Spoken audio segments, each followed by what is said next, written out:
ತುಂಬ ದಿನದ ಮೇಲೆ ಗಂಡ ಹೆಂಡತಿ ಇಬ್ಬರು ಒಂದು ಹೋಟೆಲ್ನಲ್ಲಿ ಕುಳಿತುಕೊಂಡು ತಿಂಡಿ ತಿನ್ನುತ್ತಿದ್ದರು. ಹೆಂಡತಿ ಗಂಡನನ್ನು ಹೀಗೆ ಕೇಳಿದಳು, ಏನ್ರಿ, ನಿಮ್ಮನ್ನು ಒಂದು ವಿಷಯ ಕೇಳಲಾ? ಅದಕ್ಕೆ ಗಂಡ, ಕೇಳು, ಅದಕ್ಕೆ ನನ್ನ ಪರ್ಮಿಷನ್ ಕೇಳಬೇಕಾ ಎಂದನು.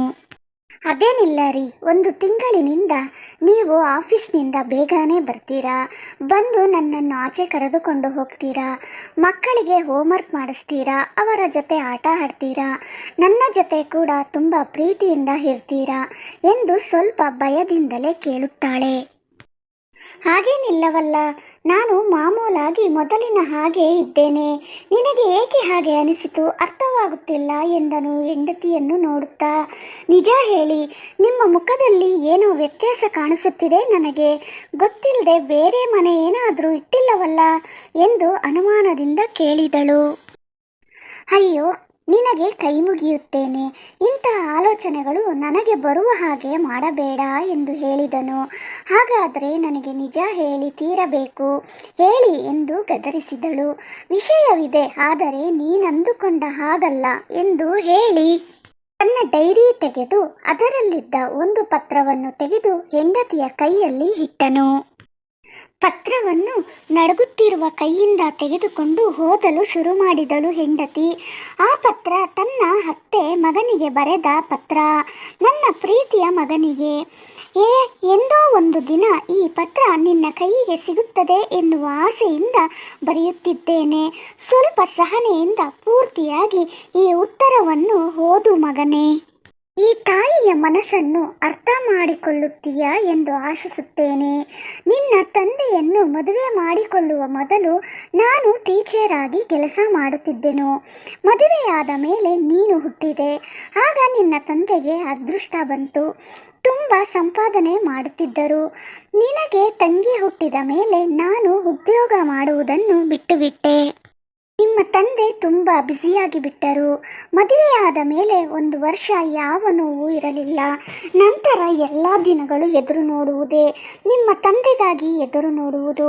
ಆತನಿಗೆ ಆದಾಯದ ಮೇಲೆ ಆಸಕ್ತಿ ಹೆಚ್ಚಾಗಿ ಸಮಯಕ್ಕೆ ಸರಿಯಾಗಿ ಮನೆಗೆ ಬರುತ್ತಿರಲಿಲ್ಲ. ಆಗ ನೀವೇ ನನಗೆ ದಿಕ್ಕು, ನಿಮ್ಮ ಜೊತೆನೇ ನನ್ನ ಸಂತೋಷವೆಲ್ಲ. ಬೆಳಗ್ಗೆ ಎದ್ದ ಕೂಡಲೇ ನೀವು ತಯಾರಾಗಿ ಸ್ಕೂಲಿಗೆ ಹೋಗ್ತೀರಾ, ನಿಮ್ಮ ಬರುವಿಗಾಗಿ ಎದುರು ನೋಡುವುದು. ಹಾಗೆ ನೀವು ಬೆಳೆದು ದೊಡ್ಡವರಾದಿರಿ. ನನ್ನ ಜೊತೆ ಮಾತನಾಡುವುದಕ್ಕೂ ಕೂಡ ಸಮಯ ಇರುತ್ತಿರಲಿಲ್ಲ. ಅವಶ್ಯಕತೆಗೆ ಮಾತ್ರ ಹಾಗೊಂದೋ ಹೀಗೊಂದೋ ಒಂದು ಮಾತು ಮಾತಾಡುತ್ತಿದ್ದಿರಿ. ಒಳ್ಳೆಯ ಉದ್ಯೋಗಗಳು ನಿಮಗೆ ಬಂದವು, ನಿಮ್ಮ ಅವಸರವೇ ನಿಮಗೆ. ಮಕ್ಕಳಾದರೂ ನನ್ನ ಜೊತೆ ಮಾತಾಡುತ್ತಾರೇನೋ ಎಂದು ಎದುರು ನೋಡುವುದು. ನೀವು ಮತ್ತೆ ಮನೆಗೆ ಹಿಂದಿರುಗುವವರೆಗೂ ಎದುರು ನೋಡುವುದು. ಸುಸ್ತಾಗಿ ಬಂದ ತಕ್ಷಣವೇ ಊಟ ಮಾಡಿ ಮಲಗುತ್ತಿದ್ದೀರಿ.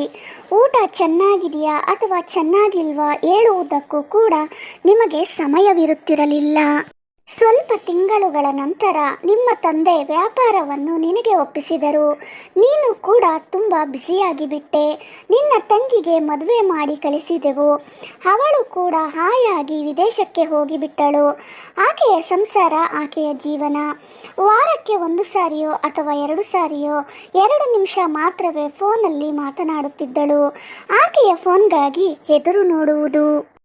ನಿಮ್ಮ ತಂದೆಗೆ ಆರೋಗ್ಯ ಹಾಳಾಗಿ ಮನೆಯಲ್ಲೇ ಇದ್ದರು. ಆತನಿಗೆ ಸಮಯಕ್ಕೆ ಸರಿಯಾಗಿ ಆಹಾರ ಕೊಡುವುದು, ಮಾತ್ರೆ ಕೊಡುವುದು, ಇದನ್ನೇ ಎದುರು ನೋಡುತ್ತಾ ಕಳೆಯುತ್ತಿದ್ದೆ. ನೋಡಿದ, ನನ್ನ ಬದುಕೆಲ್ಲ ಎದುರು ನೋಡುವುದರಲ್ಲೇ ಮುಗಿದು ಹೋಯಿತು. ನಿನಗೂ ಹೆಂಡತಿ, ಮಗಳು, ಮಗ ಇದ್ದಾರೆ. ಬದುಕಿದ್ದಾಗ ಹೇಳದೆ ಹೋದೆ, ಸಾಯುವ ಮುಂದೆ ಈ ಪತ್ರವನ್ನು ಬರೆಯುತ್ತಿದ್ದೇನೆ. ನಿಮ್ಮ ತಂದೆ ಆರೋಗ್ಯ ಕೆಟ್ಟಾಗ ಮನೆಯಲ್ಲೇ ಇರುವಾಗಲೂ ಕೂಡ ಮಾತ್ರೆ ಕೊಡುತ್ತೀಯಾ, ಊಟ ಇಡುತ್ತೀಯಾ ಎಂದು ಕೇಳುತ್ತಿದ್ದರು. ಅವಸರಕ್ಕೆ ಮಾತ್ರ ಮಾತು ಅಷ್ಟೇ. ಪೇಪರ್ ಓದುವುದಕ್ಕೆ ಮಾತ್ರ ಸಮಯವಿರುತ್ತದೆ, ಆದರೆ ನನ್ನ ಜೊತೆ ಮಾತನಾಡುವುದಕ್ಕೆ ಸಮಯ ಇರದು ನಿಮ್ಮ ತಂದೆಗೆ. ನಿಮ್ಮ ಸಂಗತಿ ಸರಿ, ವಯಸ್ಸಲ್ಲಿ ಸಂಪಾದನೆ ಮಾಡುವ ಮೋಜಲ್ಲಿ ಬಿದ್ದು ನನ್ನ ಜೊತೆ ಮಾತನಾಡುವುದಕ್ಕೆ ಟೈಮೇ ಇರುತ್ತಿರಲಿಲ್ಲ ನಿಮ್ಮ ತಂದೆಗೆ. ಇನ್ನು ಈ ವಯಸ್ಸಲ್ಲಿ ಮಾತನಾಡುವುದಕ್ಕೆ ಏನಂತೇನೋ ಎಂದು ಎದುರು ನೋಡುವುದು. ಈಗ ಸಾವಿಗಾಗಿ ಎದುರು ನೋಡುವುದು. ನನ್ನ ಹಾಗೆ ನಿನ್ನ ಮಗಳು ಮಗ ಈ ರೀತಿ ಪತ್ರ ಬರೆಯಕೂಡದು ಅನ್ನೋ ಉದ್ದೇಶದಿಂದ ಈ ಪತ್ರವನ್ನು ಬರೆಯುತ್ತಿದ್ದೇನೆ. ಮನೆಯಲ್ಲಿರುವ ಹೆಣ್ಣಿಗೂ ಕೂಡ ಮನಸ್ಸು ಇರುತ್ತದೆ ಎಂದು, ನಮಗಾಗಿ ಬದುಕುತ್ತಾಳೆ ಎಂದು ತಿಳಿದುಕೋ. ನಾನು ಎದುರು ನೋಡಿದ ಹಾಗೆ ನಿನ್ನ ಹೆಂಡತಿಗೆ ನೋವು ಕೊಡಬೇಡ. ಮನಸ್ಸು ಬಿಚ್ಚಿ ಅವಳ ಜೊತೆ ಎಲ್ಲವನ್ನು ಹಂಚಿಕೋ. ನಿನ್ನನ್ನು ನಂಬಿಕೊಂಡು ನೀನೇ ಸರ್ವಸ್ವ ಎಂದು ಬಂದ ಹೆಂಡತಿಯ ಜೊತೆ ಮತ್ತು ಮಕ್ಕಳ ಜೊತೆ ಸ್ವಲ್ಪ ಸಮಯವನ್ನು ಕಳಿ. ಹಣದ ಮೇಲಿನ ಆಸೆಯಿಂದ ಅವರನ್ನು ನಿರ್ಲಕ್ಷ್ಯ ಮಾಡಬೇಡ. ಇದೇ ನನ್ನ ಕೋರಿಕೆ. ಉತ್ತರವನ್ನು ಪೂರ್ತಿಯಾಗಿ ಓದುವಷ್ಟರಲ್ಲಿ ಹೃದಯ ಭಾರವಾಗಿ ಕಣ್ಣಲ್ಲಿ ನೀರು ತುಂಬಿತ್ತು. ಏನ್ರಿ ನಾವು ರೆಡಿ ಹೋಗೋಣ್ವಾ ಎಂದು ಕೇಳಿದಳು. ತನ್ನ ಅತ್ತೆ ಮಾವನನ್ನು ತನ್ನ ಜೊತೆ ಇಟ್ಟುಕೊಳ್ಳಬೇಕೆಂಬ ತನ್ನ ಹೆಂಡತಿಯ ಮನಸ್ಸಿನಲ್ಲೇ ಅವನು ಅಭಿನಂದನೆಗಳನ್ನು ಹೇಳುತ್ತಾ ಮನೆ ಕಡೆ ಹೊರಟರು. ಜೀವನ ಎಷ್ಟು ಯಾತ್ರಿಕವಾಗುತ್ತಿರುವ ದೂರ ಇಟ್ಟಾಗಲೇ ನಿಜವಾದ ಆನಂದ. ಹಣ ಸಂಪಾದಿಸುವುದು ಮುಖ್ಯವೇ, ಆದರೆ ಹಣ ಸಂಪಾದನೆ ಮಾಡುವುದರಲ್ಲಿ ಬಿದ್ದು ಹೆಂಡತಿ ಮಕ್ಕಳನ್ನು ನಿರ್ಲಕ್ಷ್ಯ ಮಾಡಬೇಡಿ. ಅವರಿಗೆ ನೀವು ಏನು ಕೊಡದಿದ್ದರೂ ಸ್ವಲ್ಪ ಸಮಯವನ್ನು ಮತ್ತು ಪ್ರೀತಿಯನ್ನು ಕೊಟ್ಟರೆ ಅವರು ತುಂಬ ಸಂತೋಷ ಪಡುತ್ತಾರೆ. ಈ ವಿಡಿಯೋ ಬಗ್ಗೆ ನಿಮ್ಮ ಅನಿಸಿಕೆಯನ್ನು ತಪ್ಪದೇ ಕಮೆಂಟಲ್ಲಿ ತಿಳಿಸಿ. ನಿಮಗೆ ಇಷ್ಟವಾದರೆ ಲೈಕ್ ಮಾಡಿ, ಶೇರ್ ಮಾಡಿ, ಸಬ್ಸ್ಕ್ರೈಬ್ ಮಾಡಿಕೊಳ್ಳಿ. ಮುಂದಿನ ವಿಡಿಯೋದಲ್ಲಿ ಸಿಗೋಣ. ಧನ್ಯವಾದಗಳು.